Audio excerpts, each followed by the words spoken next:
that voice in your head that tells you to work harder or to improve yourself by fixing that one little problematic thing? This voice might sound like motivation when you hear it, or like self-care, encouragement towards a perfectly reasonable goal. We all need to grow, of course, and the impetus has to come from somewhere. But how much do you know about that voice, really? Is it on your side, empowering healthy change? Or is it motivating you towards something much darker? My name's Hazel. I'm a therapist turned author and co-creator of the fantasy mental health game Betwixt. And today we're diving into the world of K-pop Demon Hunters, the smash hit animated movie that hundreds of millions of people, young and old, have devoured, dissected, and sung along to in their living rooms over the last little while. This is a story of a demon hunter battling dark forces in a bid to save the world from destruction and reckoning with her own demon nature in the process.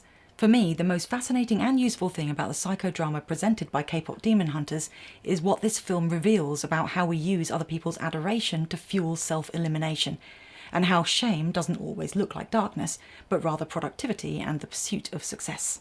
K-pop Demon Hunters is about the walls we build to protect ourselves, but that often turn out to be the very things that will destroy us. Fair warning, this video contains significant spoilers. If you haven't yet watched K-pop Demon Hunters and want to go in fresh, bookmark this and come back. Still here? Then let's talk about what this film says about you. Meet the K-pop girl group Huntrix, Rumi, Mira and Zoey. On the surface, they're pop stars loved all over the world, but their true mission is bigger than releasing yet another #1 hit. They're also secret demon hunters under oath to protect humanity from the evil that seeps through tears in the Honmoon. The Honmoon is a magical barrier woven from collective human soul energy that keeps the demon realm separate from the human world. The word Honmoon is a combination of two Sino-Korean words, Hon, meaning soul or spirit, and Mun, that's M-U-N, meaning door or gate. This soul gate then divides what's acceptable from what must be kept out. Huntrix's goal is to turn the Honmoon gold, symbolising perfection and purity. By perfecting the barrier through a combination of the power of song and the collective soul energy or love of their fans, the demon hunters will seal the human world permanently, making the separation between good and evil absolute. Music, worship and collective energy. That's the defence system. But here's where it gets complicated. Rumi, whose name means flowing beauty, or as fans have noticed, to come true if used in combination with the common Korean surname Lee, is half demon. Her father was a demon and she has dark marks on the skin of her arms that she desperately hides. Rumi has been told that when the Honmoon is sealed, her marks will disappear, making her extra invested in the endeavour. K-pop Demon Hunters makes no attempt to veil the psychological meaning behind their story of good versus evil, which, by the way, I think is a fantastic sign of where we're headed in terms of what we teach growing minds about fear, shame and human struggle. Because that side of things is evident, I'd like to focus on some of the less explicit messages conveyed by this movie. The film opens with Rumi and her bandmates making a beeline for the couch and some hard-earned rest after all the success they've been having. Rumi, however, has other ideas. She secretly released their next single and propels them into yet another sprint of work. Fast forward 20 minutes or so and Rumi's demon patterns have spread to her neck where they affect her voice. That is, the very thing she needs to perform and to maintain the barrier to complete her mission. She's losing the capacity to do the work that's supposed to save her. Taking the advice of Zoey and Mira, she goes to a doctor, sits down, opens her mouth like a child and goes, "Ah!" The doctor wags a finger. No. In order to heal a part, we must understand the whole, he says. Staring at her in a slightly menacing way, he diagnoses the real problem. You have lots of walls up, he notes. Focusing on one part leads you to ignore the other parts, leaving you separated. So, the Honmoon isn't just external. Rumi has an internal wall too, designed to keep her demon heritage separate from her human identity. And this defence system, it would seem, is the real problem. At this point, Mira and Zoey chime in to agree. She's emotionally closed off, they nod. A workaholic, she doesn't know how to relax. But the doctor doesn't stop with Rumi's analysis. Rounding on Zoey, he diagnoses an eagerness to please, constantly accommodating others. And in Mira, he finds a fierce protector whose vicious anger won't let anyone close. This is where we start to see the psychological interplay between characters, just as every story that touches on the archetypal does. K-pop Demon Hunters tells the inner tale of a single psyche as well as one of external conflict. Read internally, this doctor isn't diagnosing 3 separate people so much as 3 trauma responses: freeze, fawn and fight. Rumi is freeze, the shut-down workaholic. Zoey is fawn, the accommodator and people-pleaser. Mira is fight, the warrior part that does battle in order to protect. In Huntrix, these 3 responses work in concert, pun intended, to maintain the barrier. So, it would seem like this doctor really knows his stuff.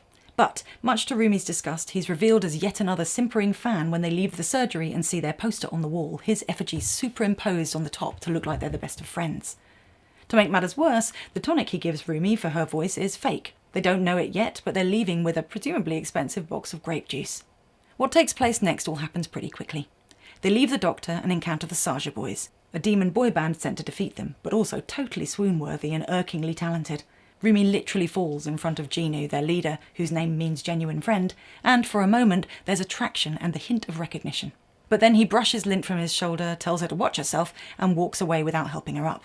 Disgusted by this rejection, Huntrix follows the boys to an impromptu gig they stage in the street, realise they're demons, and have a big fight in the men's bathhouse with a horde of water demons the Saja boys have up their perfectly tailored sleeves. Huntrix walks away from this encounter, but not unscathed. Rumi's patterns have been glimpsed by Jinu, who therefore knows her secret, and there was at least one civilian casualty.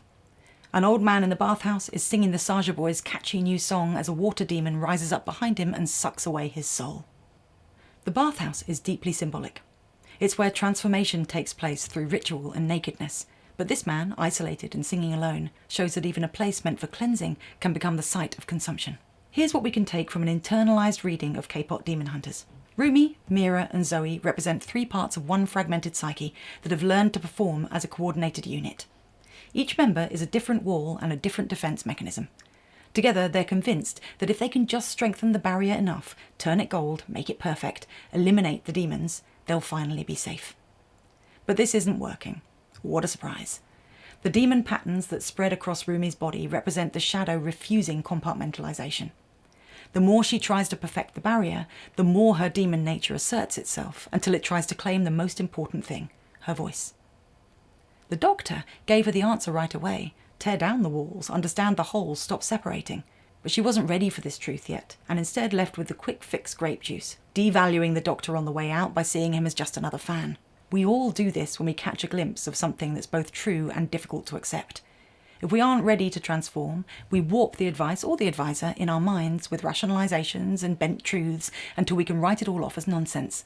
Yes, I see you doing that because I've done it myself. Ultimately, even the doctor, with his picture superimposed on their poster, is captured in the same performance system. He can diagnose the problem, but he won't be heard because he's also a fan. In a way, he's complicit. Now, in our internalised reading, the fans aren't external to the psyche either. They're Rumi's projected self-love and her terror of rejection made visible, representing how she perceives the adoration she's destroying herself to earn. When the Saja boys perform, the fans worship them with the exact same fervour they do Huntrix. And as the film goes on, the adoration splits down the middle, 50% for Huntrix, 50% for the demon band.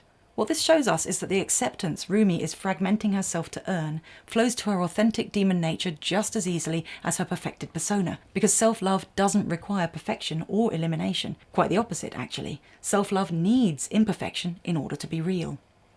Rumi can't see this, of course, because she's externalising her self-connection, throwing it out onto the audience and convincing herself that ratings and adoring fans will finally make her whole. She's, in a way, weaponising her own capacity for self-acceptance and using it as fuel to destroy herself through shame.